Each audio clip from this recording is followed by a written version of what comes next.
viewers, welcome back Career in Pakistan. This is your mentor Miss Nurul Huda. जैसा कि मैंने आप लोगों से वादा किया था कि मैं आपको HEC यूसेट टेस्ट की प्रिपरेशन कराऊंगी स्टाइपेंडियम हंगरी कम स्कॉलरशिप के लिए, तो आज उसी के हवाले से पहली वीडियो है। आज की वीडियो में हम पहले कुछ बेसिक सवालों के जवाब देंगे एंड देन हम यूसेट की तैयारी की तरफ मूव करेंगे। सबसे पहले ये डिस्कस करते हैं कि यूसेट क्या है।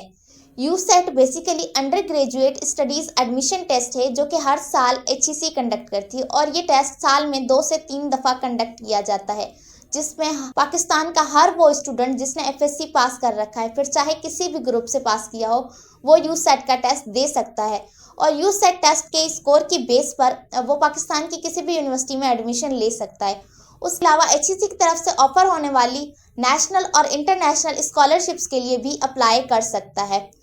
देन आ जाता है कि क्या आपको स्कॉलरशिप के लिए अप्लाई करने से पहले यूसेट देना होगा या आप उसके बाद यूसेट दे सकते हैं। तो सबसे पहली बात ये कि आपका यूसेट का स्कोर 1 साल के लिए वैलिड होता है। तो इट मीन्स कि अगर आपने 2024 के अंदर कोई भी यूसेट दे रखा है, फिर चाहे आपने जुलाई में यूसेट दिया हो या फिर आपने नवंबर वाला यूसेट दिया हो, आपके दोनों यूसेट स्टाइपेंडियम हंगरी कम स्कॉलरशिप 2025 के लिए वैलिड है अगर उनमें आपका स्कोर 50% है। तो देन आ जाता है कि वो स्टूडेंट जो कह रहे हैं कि हमारे प्रीवियस यूसेट में अच्छे मार्क्स नहीं आए, तो क्या हम अपकमिंग यूसेट दे सकते हैं। तो जी हाँ, वो स्टूडेंट जिनके प्रीवियस यूसेट में सेटिस्फाइंग स्कोर नहीं रहा, वो अपकमिंग यूसेट देकर इम्प्रूव कर सकता है और स्कॉलरशिप के लिए आपके उस यूसेट का स्कोर कंसीडर किया जाएगा जिसमें आपके हाईएस्ट मार्क्स होंगे। देन वो स्टूडेंट जिन्होंने यूसेट का टेस्ट दिया ही नहीं है, तो वो स्टूडेंट भी इस स्कॉलरशिप के लिए अप्लाई कर सकते हैं। स्कॉलरशिप में अप्लाई करने की लास्ट डेट तो 15 जनवरी है, लेकिन आप अपकमिंग यूसेट दे सकते हैं। नेक्स्ट क्वेश्चन ये है, यूसेट के लिए अप्लाई करने की लास्ट डेट क्या है। तो यूसेट के लिए अप्लाई करने की लास्ट डेट 20 जनवरी है। आप तब तक यूसेट की रजिस्ट्रेशन करवा सकते हैं। अगर आपको यूसेट के लिए रजिस्ट्रेशन करते हुए कोई प्रॉब्लम आ रही है तो आप हमें कमेंट सेक्शन में बता सकते हैं। हम इंशाल्लाह उस पर भी कंप्लीट वीडियो बना देंगे। तो आइए अब बढ़ते हैं अपनी आज की वीडियो की तरफ, जिसमें हम ये डिस्कस करने जा रहे हैं कि यूसेट का सिलेबस क्या है एंड देन यूसेट का एक सैम्पल पेपर।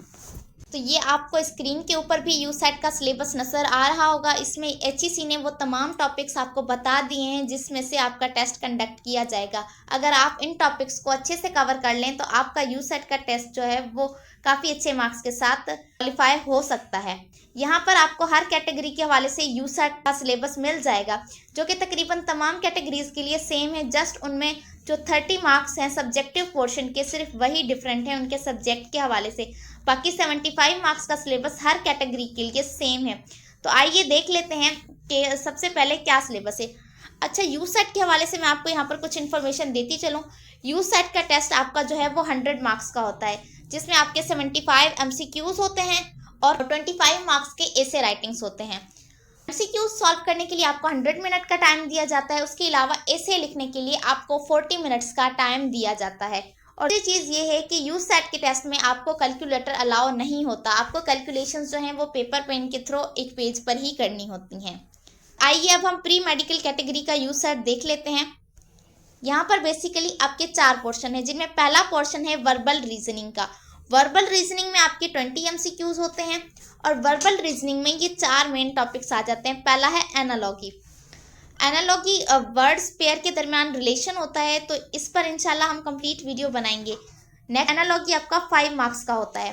देन आ जाता है साइनोनिम एंटोनियम, ये 4 मार्क्स का होता है। इसमें आपके 2 साइनोनिम और 2 एंटोनियम होते हैं। एंड सेंटेंस कंप्लीशन, ये 6 मार्क्स का होता है। रीडिंग एंड कॉम्प्रीहेंशन, ये आपका 5 मार्क्स का होता है। तो ये था आपका वर्बल रीजनिंग का पोर्शन, जिसमें आपको ये 4 मेन टॉपिक्स कवर करने हैं।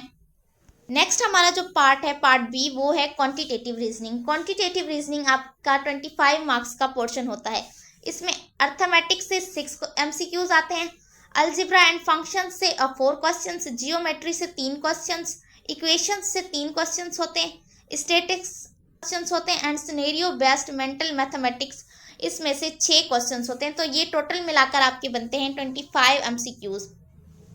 देन आ जाता है subjective based knowledge. Subject based knowledge में आपके फिजिक्स के 8 MCQs होते हैं, केमिस्ट्री के 8 MCQs होते हैं एंड बायोलॉजी के 14 MCQs होते हैं और ये टोटल मिलाकर 30 MCQs बनते हैं।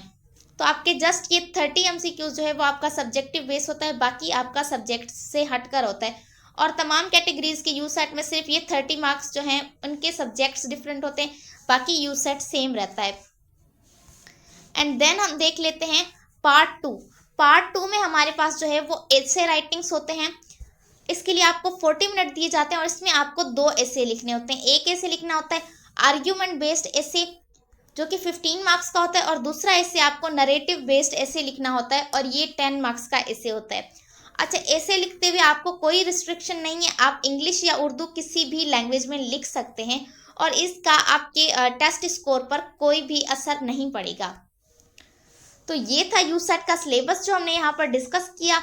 आइए अब हम चलकर यूसेट का एक सैम्पल पेपर डिस्कस कर लेते हैं। ये इस वक्त हमारे पास मौजूद है एक सैम्पल पेपर यूसेट का, जो कि मेरे पास प्री मेडिकल कैटेगरी का है, लेकिन इसका जो तमाम पोर्शन है वो बाकी तमाम कैटेगरीज के लिए सेम है। फिर चाहे वो मेडिकल, इंजीनियरिंग, कॉमर्स किसी भी ग्रुप के स्टूडेंट हो, उन सब के लिए सेम है। इसमें जस्ट जो बायोलॉजी का पोर्शन है आप वो स्किप कर सकते हैं, बाकी सबके लिए सेम है। तो आइए हम देखते हैं सबसे पहले वर्बल रीजनिंग के पोर्शन को। तो वर्बल रीजनिंग के पोर्शन में जो पहला क्वेश्चन है ये सेंटेंस कंप्लीशन के हवाले से। ऊपर इंस्ट्रक्शन भी दी गई हैं। Complete the sentences by choosing the best option from the given lettered choice A to D below each। आपको आपका जो पेपर होगा यूसेट का उसमें भी आपको इसी तरह से क्लियर इंस्ट्रक्शंस दी जाएंगी हर क्वेश्चन के हवाले से। तो यहाँ पर जो पहला क्वेश्चन है, she usually is a careful driver but yesterday she had an accident, event, happening, incident. तो इसका करेक्ट ऑप्शन है accident, option A. Next question है हमारा, she was fishing from the river, bank, basin, Cliff, valley. तो इसका correct option है bank, क्योंकि जब भी मछली पकड़ी जाती है तो वो दरिया के किनारे से ही पकड़ी जाती है। अब हम मूव करते हैं नेक्स्ट। आगे यहाँ पर एनालॉगी के हवाले से 2 MCQs दिए गए हैं आपको प्रैक्टिस के लिए। यहाँ पर उन्होंने आपको ये इंस्ट्रक्शन भी दी हैं कि एनालॉगी को आपने किस तरह से करना है। तो आइए पहले इन इंस्ट्रक्शंस को रीड आउट करते हैं। 4 lettered pairs A to D follow a related pair of words given in the question. Select the lettered pair the best express a relationship similar to that expressed in the original pair in capital letters। अच्छा, इस पर हम आपको complete video बनाकर guide करेंगे। तो यहाँ पर मैं आपको जस्ट सिंपल सा बता देती हूँ। उन्होंने कहा है कि जो रिलेशन ऊपर है आपने नीचे भी वही सेम रिलेशन फॉलो करना है और करेक्ट ऑप्शन को सिलेक्ट करना है जो कि वही सेम रिलेशन फॉलो कर रहा हो जो ऊपर वाले हैं। अब जैसे रेन कहते हैं बारिश को, एंड ड्रिजल भी कहते हैं जो बारिश की बूंदाबांदी होती है हल्की सी उसको। तो ये दोनों सेम चीज़ें हैं। उसके साथ यहाँ पर नीचे उन लोगों ने आपको ये कुछ ऑप्शन दिए हैं, हॉप, शफल, जगल, बोनस। तो इसका जो करेक्ट ऑप्शन है इसको सूट कर रहा है वो है ऑप्शन सी, रन भी दौड़ने को कहते हैं और जॉग वो भी दौड़ने को ही कहते हैं, जॉगिंग। नेक्स्ट आ जाते हैं क्वेश्चन नंबर 4। क्वेश्चन नंबर 4 में जो रिलेशन है वो एंकल और फुट का है। अब एंकल यानी टखना, ये पाँव के करीब होता है। तो अब आपने इसी तरह का रिलेशन बनाना है। अब हमारे पास ऑप्शन है आई, रेटिना। आई और रेटिना का वो रिलेशन नहीं है जो एंकल और फुट का है। लेग, काल्फ वो नहीं है। टूथ और टंग, हाँ टूथ जो है वो टंग के करीब ज़रूर होते हैं, लेकिन उनका वो रिलेशन नहीं है। एंकल एक जोड़ है और फुट उसके नीचे है। अब जो टूथ है वो कोई जोड़ नहीं है और टंग उनके नीचे नहीं है, लेकिन एंकल एक जोड़ है और फुट उसके नीचे है। तो इसका करेक्ट ऑप्शन होगा option D, wrist and hand. Wrist जो है वो कलाई को कहते हैं, कलाई का जोड़, एंड हैंड जो है वो उसके बाद आता है। तो ये वो करेक्ट ऑप्शन है जो कि ऊपर वाले पैटर्न को फॉलो कर रहा है।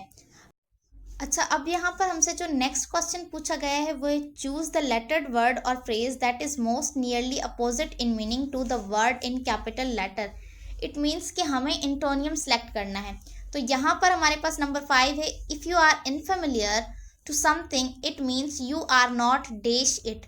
तो इसका करेक्ट ऑप्शन आपके पास जो है वो होगा यूज्ड टू। अगर आप एंग्री को देखें तो वो भी सूटेबल नहीं है, हैप्पी विद भी सूटेबल नहीं है, श्योर अबाउट वो भी सूटेबल नहीं है। तो जो ऑप्शन डी है वो इसके साथ सूटेबल है। अब हम आ जाते हैं नेक्स्ट क्वेश्चन पर। नेक्स्ट क्वेश्चन में पूछा गया है चूज द लेटर्ड वर्ड और phrase that is most nearly similar in meaning to the word in capital letter. It means nearly similar, it means हमें यहाँ पर साइनोनिम फाइंड करना है। अब वो आपको करेक्ट डायरेक्ट ये नहीं बोलेंगे कि आपने साइनोनिम फाइंड करना है या एंटोनियम, वो आपको इसी तरह से स्टेटमेंट देंगे। अब आपने उस स्टेटमेंट से समझना है कि आपने यहाँ पर साइनोनिम फाइंड करना है या एंटोनियम। अब हम इसको रीड आउट कर लेते हैं। Your supercilious ideals won't work, you must dash your standard. तो यहाँ पर जो है चेंज, डिफाइन, गिव अप, ये इसका साथ सूटेबल नहीं है। इसका करेक्ट ऑप्शन है डी, लोअर। एंड में हम आपके साथ इन तमाम क्वेश्चन की कीज भी शेयर करने वाले हैं। अब नेक्स्ट ये जो है ये आपको रीडिंग एंड कॉम्प्रिहेंशन के लिए एक पैराग्राफ दिए गए। आप लोगों ने इस पैराग्राफ को रीड आउट करना है और नीचे आपसे जितने भी क्वेश्चंस पूछे गए हैं उनके आपने आंसर करने हैं, क्योंकि अगर हम इस रीडिंग एंड कॉम्प्रिहेंशन को सॉल्व करने बैठ जाएंगे तो वीडियो बहुत लंबी हो जाएगी। इसीलिए ये मैं आपको स्क्रीन के ऊपर शो कर रही हूँ, आप इसका स्क्रीनशॉट ले लें। एंड देन ये क्वेश्चंस भी हैं, आप इनका भी स्क्रीनशॉट ले सकते हैं। और ये इसका लास्ट क्वेश्चन है। अब आपने इन क्वेश्चंस को खुद से सॉल्व करना है। लास्ट में मैं आपसे इनकी कीज भी शेयर करूंगी। अब आइए चलते हैं नेक्स्ट पोर्शन पर। नेक्स्ट पोर्शन हमारा है क्वांटिटेटिव रीजनिंग के हवाले से। यहाँ पर क्वेश्चन नंबर 10 ये बोर्ड मास के रूल से आया है। यहाँ पर आपने बोर्ड मास का रूल लगाकर इसको सॉल्व कर लेना है और जो करेक्ट आंसर आएगा वो आपने सिलेक्ट कर लेना है। क्वेश्चन नंबर 11 ये वर्ड प्रॉब्लम का क्वेश्चन है, आपने इसको सॉल्व करके इसका आंसर लिख देना है। यहाँ पर मैं आपको मैथ्स की प्रिपरेशन नहीं करवा रही, मैं आपको मैथ्स के अलावा बाकी तमाम सब्जेक्ट्स की प्रिपरेशन करवाऊंगी। और क्योंकि मैथ्स की प्रिपरेशन सर नसरुल्लाह करवा रहे हैं, एनके एकेडमी यूट्यूब चैनल, अगर आप लोग इस चैनल पर नए हैं तो आप सर नसरुल्लाह के चैनल को विजिट करें, एनके एकेडमी, और मैथ्स की प्रिपरेशन आपने वहाँ से करनी है। क्वेश्चन नंबर 12 यहाँ पर आपको सम of roots of 9x² + 21x - 8 इसको सॉल्व कर लेना है और जो भी आंसर आएगा वो आपने सिलेक्ट कर लेना है। अब हम मूव करते हैं नेक्स्ट क्वेश्चन पर। नेक्स्ट क्वेश्चन है what is sum of exterior angles of a triangle. तो चाहे ट्राइंगल हो या कोई भी पॉलीगॉन हो, उनके एक्सटीरियर एंगल्स का सम हमेशा 360 डिग्री होता है, ये आपने याद रखना है। यहाँ पर आपने मीडियन फाइंड करना है। मीडियन फाइंड करने के लिए आपने सिंपली जितने भी नंबर आपको दिए गए हैं आपने इन सबको सीक्वेंस में अरेंज कर लेना है। देन इनके मिडल में जो एक नंबर आ रहा होगा वही इसका करेक्ट ऑप्शन होगा। अगर आप इनको सीक्वेंस में अरेंज कर लें, 2, देन अगेन 2 हमें दिया गया है, 3, फिर अगेन 3 है इस सीक्वेंस में, देन 4 है, फिर 5, अगेन 5, देन 6 एंड देन 8। अब आपने यहाँ से इसका मिडल नंबर फाइंड करना है, जो इसका मिडल नंबर है वही इसका मीडियन है। अब यहाँ से ये 4 नंबर आप छोड़ दें और यहाँ से भी ये 4 छोड़ दें तो इसके मिडल में 4 आ रहा है, तो इट मीन्स 4 ही इसका मीडियन है। आपने इसको इसी तरह से सॉल्व करना है। मीन, मीडियन और मोड में से मोस्टली 2 से 3 क्वेश्चन आते हैं यूसेट के टेस्ट में। अब हम मूव करते हैं नेक्स्ट क्वेश्चन पर। तो नेक्स्ट क्वेश्चन ये प्रॉफिट एंड लॉस की कैटेगरी से है। यहाँ पर उन्होंने आपको बताया है the cost of a book is 720 with a profit of 5%। What is the sale price of book. Loss, profit and loss में से है। यहाँ पर प्रॉफिट एंड लॉस के फार्मूला लगाकर आप इस क्वेश्चन को सॉल्व करके इसका करेक्ट आंसर निकाल सकते हैं। अब हम मूव करते हैं नेक्स्ट क्वेश्चन पर। तो ये जो नेक्स्ट क्वेश्चन है ये रेशियोज एंड प्रोपोर्शंस में से है, तो आपने इसको भी सॉल्व कर लेना है और जो भी करेक्ट आंसर आएगा वो आपने टिक लगा लेना है। अब हम आ जाते हैं अपने सब्जेक्टिव पोर्शन पर। सब्जेक्टिव पोर्शन में हमें पहले फिजिक्स दिया गया है। फिजिक्स का पहला क्वेश्चन है Which of the following law best describe action and reaction are equal in magnitude but opposite in direction। तो ये हम सबको पता है कि हर एक्शन का इक्वल रिएक्शन होता है। ये चीज़ हमें कौन बताता है? Newton's third law of motion.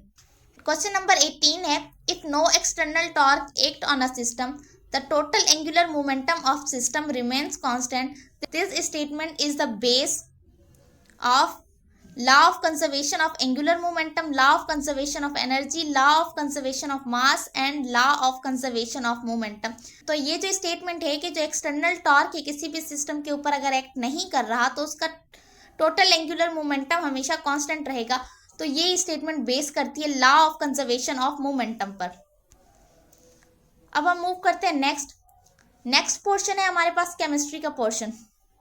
Question number 19 जो कि केमिस्ट्री का है, the conversion of a gas into a liquid requires high pressure and. तो आप लोगों ने ये बात याद रखनी है कि जब आप किसी गैस को लिक्विड में कन्वर्ट करते हैं तो उसके लिए आपको हाई प्रेशर उसके साथ लो टेम्परेचर रखना पड़ता है। तो यहाँ पर जो करेक्ट ऑप्शन है वो है सी, लो टेम्परेचर, क्योंकि हाई टेम्परेचर पर तो वो गैस में कन्वर्ट होगी। नेक्स्ट क्वेश्चन नंबर है 20, विच one of the following is a metallic solid. अब इनमें से मेटेलिक सॉलिड कौन सा है? तो इसका करेक्ट ऑप्शन है मैग्नीशियम। ये था केमिस्ट्री का पोर्शन। अब मूव करते हैं बायोलॉजी के पोर्शन की तरफ। बायोलॉजी के पोर्शन में क्वेश्चन है question number 21, photolysis of water during photosynthesis occurs at. तो जो फोटोलाइसिस है वाटर की वो फोटो सिस्टम 2 में होती है। इसका ऑप्शन सी करेक्ट है। क्वेश्चन नंबर 22 है, how many net ATP molecules are formed at the end of glycolysis from one glucose molecule. तो एक ग्लूकोज मॉलिक्यूल की ग्लाइकोलाइसिस करवाने से हमें 2 एटीपी के मॉलिक्यूल्स मिलते हैं। नेक्स्ट क्वेश्चन नंबर 23 है, which one of the following plants has tiny leaves with tentacles having glands on their tips to trap the insect sitting on it. तो इसका करेक्ट ऑप्शन है हमारे पास सेंजू। ये जो है ये बॉटनी के पोर्शन से क्वेश्चन है प्लांट्स में से। तो ये लास्ट में ये जो मैंने आपके साथ सैंपल पेपर शेयर किया उसकी कीज है, आप इनका भी स्क्रीनशॉट ले सकते हैं। नेक्स्ट हम आ जाते हैं एसे राइटिंग के टॉपिक्स पर।